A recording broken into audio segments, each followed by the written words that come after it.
Cái mỏ chị. Cái mỏ chị à? Một school à? Oh, okay. Chị bạn đặt kế. Bạn lên đặt kế. Let's walk to the street. Walk to the road. Go. Stay on the driveway. Okay. Wow, nó no chị.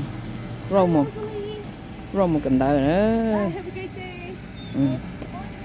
Good morning. Cô tụi rau một cần tờ nó no tấm bát tua rồi. Happy New Year.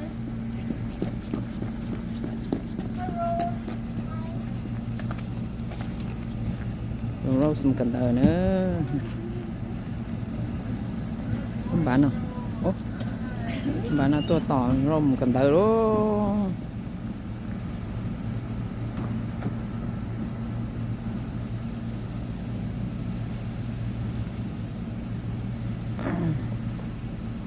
Cho mình mấy ai nào mà là chỗ mua xin bao tí xì nữa, xin bao tí xì mà mồn, phải lo ít chỉ có một bé cho mà lo, cho một trò lấy gió sao, bé xong thế này,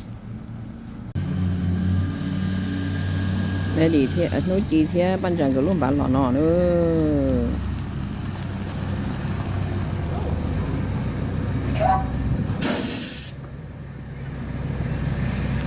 luôn bán lọ nọ.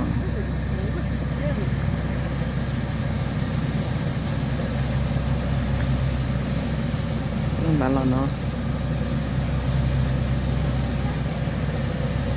sẽ tại cơ sở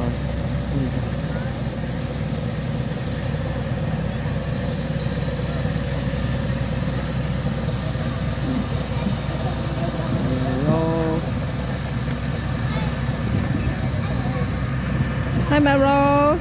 Hi. You have fun? Yeah. Wow. Tỏ.